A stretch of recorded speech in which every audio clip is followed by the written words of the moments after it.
Hi there, my name is Roar Pedersen and I'm a Norwegian musculoskeletal radiologist. I'm also the MSK community manager at Collective Minds. You may have seen my Instagram account, MSK Radiology NO, and if not, make sure to follow my account. So today I'm going to talk about the ACL, or rather what else to look for when you find an ACL tear.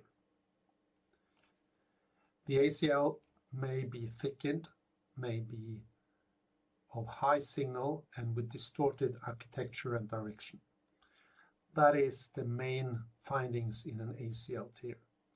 Sometimes you will see discontinuity, but not always so easy to spot. In less than 10% of cases, the ACL injury is the only injury in the knee. More often, there is a lot of other injuries. We're talking about meniscal injury. Some articles mention about 60% of the affected knees.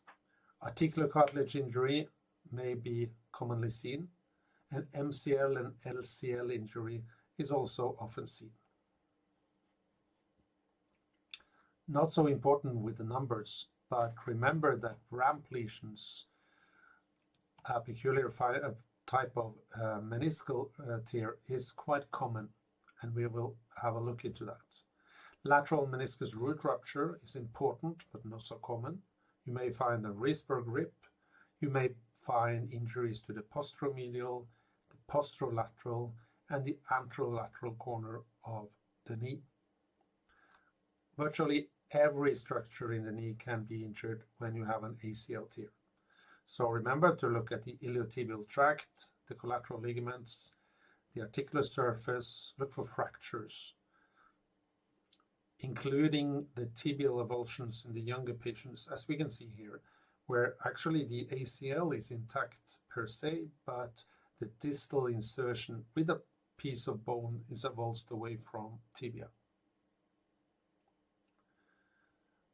At the medial and posteromedial part of the knee, we are talking about ligament injuries and meniscal injuries. And one important injury is the ramp lesion. And let me explain the anatomy first of all. So this is the posterior horn of the medial meniscus. This is the dorsal root.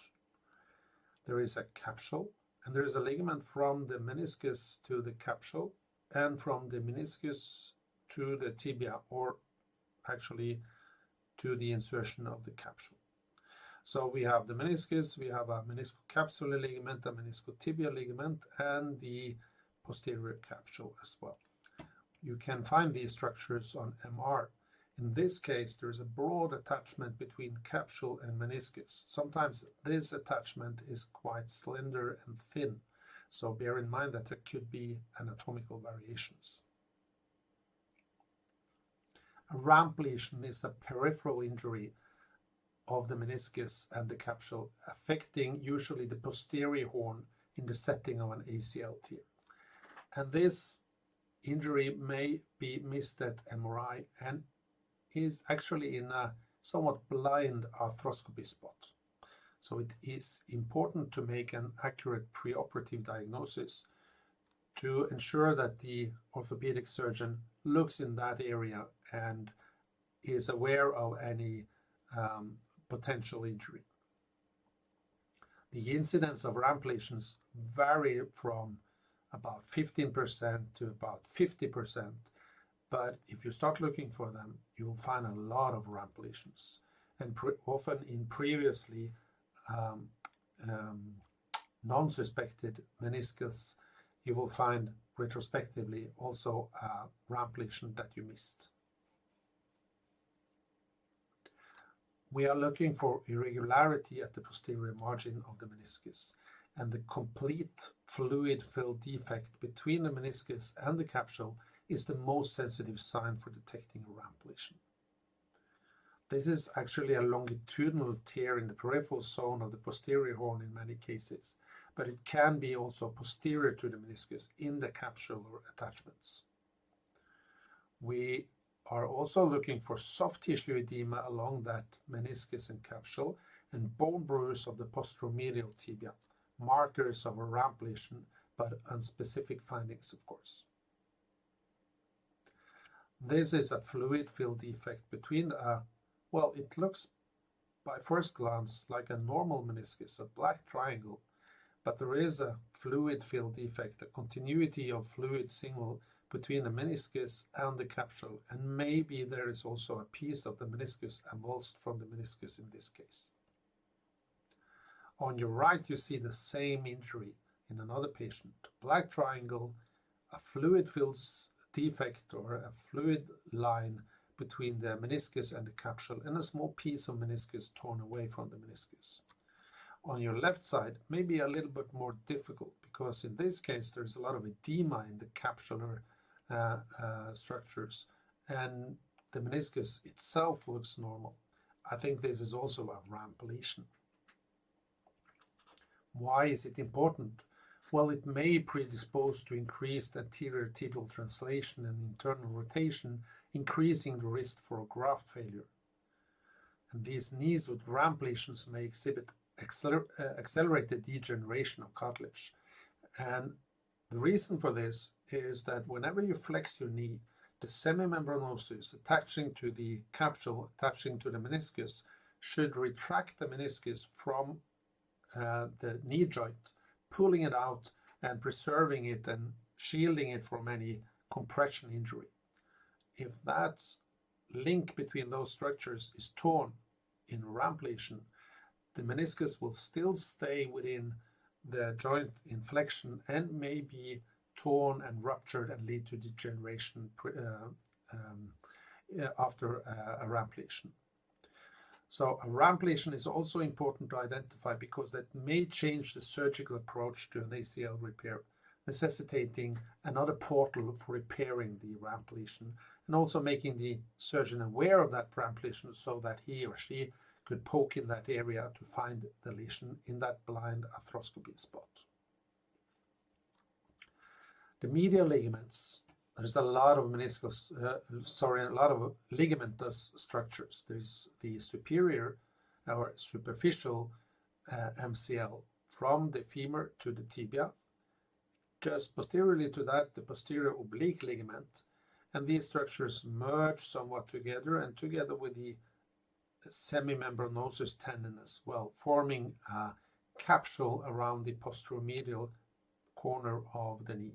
There is a capsule also proper along the posterior part of the femoral condyle, and we could call that the posteromedial corner or the posteromedial capsule. So the superficial MCL, the posterior oblique ligament, the posteromedial corner, and just behind that, the semimembranosus tendon. In a coronal image, you can see also the posterior oblique ligament attaching to the meniscus, attaching to the tibia, and this is one of the heads of the semimembranosus tendon. Remember to always follow that posteromedial capsule. Look for edema and look for tears. Identify the superficial medial collateral ligament at the anterior part of that capsular area, and then the posterior oblique ligament and the posteromedial capsule. If there is a strain, it looks like this: edema along the medial collateral ligament, poorly defined ligament, upgrading it to a grade 2 injury, or maybe even discontinuity as in a grade 3 injury. In this case, you can see how the posterior oblique ligament has detached a small piece of the meniscus as well, looking exactly like a ramp lesion. On the next image, number 2 from your left, the SMCL, a torn POL, and edema and poorly defined posteromedial corner. On the third image, edematous ligaments and capsule along the posteromedial corner. And again, a small piece of the meniscus is detached, and this is actually a ramp lesion. Moving on to the lateral and the posterolateral knee. the lateral meniscus, the tear in the root is often overlooked. Any tear in the lateral meniscus root may increase anterolateral rotatory laxity, and it's seen in several cases of primary ACL tears, but I think it's overlooked, and maybe that percentage should be higher because we are not good at finding those injuries. We know from studies that the lateral root repair prevents ACL graft overload. And a tear in this area destabilizes ACL and root repair. Destabilizes ACL and root repair improves stability. So it's important to find these injuries. It could be difficult though, because the ligament of Risberg or Humphrey will keep the meniscus in its place. So it's not so easily luxated as the medial meniscus would be. So it could be torn in the dorsal posterior root and still be held in its place. So you have to look carefully for that tear of the root. Here's a normal knee. Look how the posterior horn and the dorsal root is seen, and that dorsal root actually moves quite medially and anteriorly. Let's go back to that image and see how the dorsal root could be at the intercondylar eminence and sometimes quite anteriorly just beneath the ACL. So it is possible to see it. It bifurcates in many cases, and it has several attachments to the intercondylar eminence. So you have to look very carefully for those discontinuities or signal changes. Here's a case with an ACL tear proven on your upper right. You can see on the middle image the posterior horn of the lateral meniscus. You can see one of the meniscofemoral ligaments, but then there is no definable root at the intercondylar eminence. So this dorsal root of the lateral meniscus is torn. However, the meniscus stays in its place. Another tear of the posterior horn of the lateral meniscus is the Risberg rip. I call it the cousin of the ramp lesion because it looks like ramp lesion. It is a tear in the continuity of the meniscofemoral ligament, progressing along the posterior horn to the posterolateral corner. If you see the tear as far as the fibular head, it's probably a rupture. Or if you see it 5 slices lateral to the PCL, it is also usually a Risberg rip. Let's zoom in on these images. So the ACL, the PCL, immediately lateral to the PCL, we see the meniscal dorsal root. It's actually intact, but there is a fluid field defect. Remember that ramp lesion look between the meniscus and the meniscofemoral ligament. They should fuse quite soon after moving lateral after the PCL. But in this case, it stays separated all the way laterally, all the way to the posterolateral corner. So this is actually a Risberg rip, a peripheral vertical tear of the posterior horn of the lateral meniscus. This is the lateral cousin of the ramp lesion. Here's another case. On your left, you can see how it's supposed to look. The dorsal horn, the lateral meniscus, you can see the meniscofemoral ligament. In the middle image, the meniscofemoral ligament again, but there is a tear between the meniscus and part of that ligament all the way to the posterolateral corner of the knee. Incidentally, this patient has a ramp lesion on the medial side as well. You can see it on the coronal image as well. It's not so uncommonly seen, a lateral tear and a medial tear, a Risberg rip and a ramp lesion in the same patient. In that posterolateral corner, there could be injuries to several structures. They are more often injured in the setting of a posterior cruciate ligament. But if these injuries are unrecognized, they can lead to chronic instability and failure of any cruciate ligament reconstruction. So we're talking about the LCL, the popliteus tendon, the popliteofibular ligament, the biceps tendon, the popliteomeniscal fascicles, and some smaller capsular structures that you should disregard. The most important structure is the LCL. It's important to find the popliteus tendon, although not so often injured. The popliteofibular ligament keeps the popliteus tendon in its place, not so often injured, but try to find it anyhow. The biceps tendon and the LCL, they fuse distally into the head of the fibula, and you should evaluate both these structures. The popliteomeniscal fascicles, well, they can be difficult to see, especially if there is no fluid in the joint. There usually is in a setting of an acute trauma, so try to look for them, but they're not your first priority. The popliteofibular ligament may be found as a structure from the styloid process of the fibular head towards the popliteus tendon.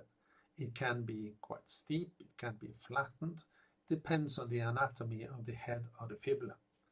On sagittal images, you will find it like this structure quite consistently. And just have a look at that drawing.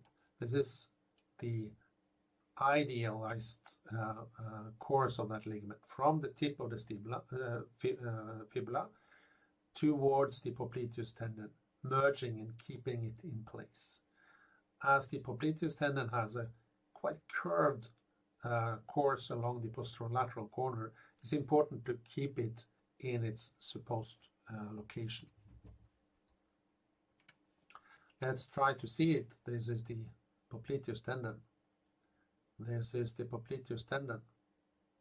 And here we can see the tendons within the muscle belly. We know that the popliteus tendon is meant to go in this direction, although we cannot see too much of it in this particular image. But this structure from the tendon down towards the styloid process of the fibula is the popliteofibular ligament. And there and there, there and there. In this case, with several injuries to the biceps tendon, to the lateral collateral ligament, with edema at the posterolateral corner, there is some surrounding edema along that popliteofibular ligament. And if this is the popliteus tendons, this is the popliteofibular ligament. Maybe it's somewhat edematous, but it can be seen as continuous fibers. In this case, with several injuries, both of the ACL and the PCL, the LCL, the MCL, there is a tear of that popliteofibular ligament. So this is the popliteus muscle, and the tendons is in this area, and this thickened edematous structure is the popliteofibular ligament. It can tear away with a bony fragment, and in this case there are two bony fragments. And if this is the popliteus tendon, this is the popliteofibular ligament, and this is an avulsed fragment from the tip of the fibula. This other fragment is the LCL, avulsed from the head of the fibula. But the LCL and the biceps femoris, they merge together and inserts on the lateral side of the head of the fibula. The good news is that there is one structure that you really should look for, and that is the LCL. This study says diagnostic performance is not improved by assessing smaller posterolateral corner structures. And that makes life easier because the LCL is easier to find than all those smaller ligaments. But still, I would want to see the LCL, the biceps, the popliteus tendon, and I will also try to see the popliteofibular ligament. Then moving on to the anterolateral part of the knee. And in this area, the most relevant structure is the anterolateral ligament. Although there is the lateral meniscus and the iliotibial band, which can both be torn in the setting of an ACL tear, but look for that anterolateral ligament from the lateral femoral epicondyle just anterior to the LCL, going slightly oblique anteriorly and inserting to the tibia behind the Gerdy's tubercle and the iliotibial band insertion. It's close to the medial meniscus, and it will actually be attached to the medial meniscus. In this three-dimensional drawing, you can see how it is a capsular structure, but still a discernible structure close to the lateral meniscus. These injuries are quite commonly seen in acute ACL injuries. A damage to this structure, written in red in this slide, significantly increases rotator knee instability as indicated by a positive pivot shift test. So the ALL injury is significantly more important for anterolateral rotatory instability than any other knee structure. It's an important stabilizer against internal tibial rotation, and it controls anterolateral laxity. So here it is in a drawing. Here it is in an anatomical normal situation from the femur to the tibia, but attaching actually to the meniscus, and in that attachment you will find some small vessels, some small geniculate vessels. So that could be a landmark actually. In this case there is a small amount of edema there, so maybe it's tugged at, maybe there is a stress reaction at the distal insertion. What you will often see on x-rays is the second fracture, and that is an avulsion of the distal insertion of the anterolateral ligament. On MR, easy to see in this case, but it could be more difficult. Like in this case, where only a small cortical fragment has detached, there is some bone marrow edema at its original location. So ACL tear, second fracture, that means that the ALL, the anterolateral ligament, is avulsed. It could be that you don't see any second fractures and any avulsed fragments, but the ligament could be thickened and poorly defined. It could be proximally torn and chronically thickened as well. So this is obviously a chronic case with a previously reconstructed ACL. There are some degenerative changes here as well, so it's not a good knee. There is a discussion about the anterolateral corner among surgeons. Should it be repaired? When should it be repaired? How important is it? We'll leave that to them, but for us radiologists, try to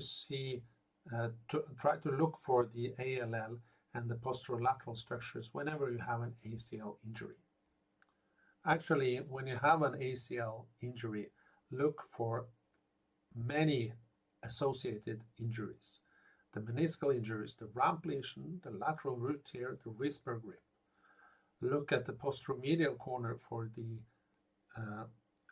medial collateral ligaments, the superficial and maybe also the deep part, the posterior oblique ligament, the posteromedial corner. These are closely related to the meniscus and may also be involved in the ramp lesion. Look at the posterolateral corner for the LCL, the most important structure, the biceps femoris tendon, the popliteus tendon, the popliteofibular ligament, and also the anterolateral corner and the anterolateral ligament. Remember that second fracture. Whenever you see that on an ordinary X-ray, you can be pretty sure that there is an ACL tear in this knee.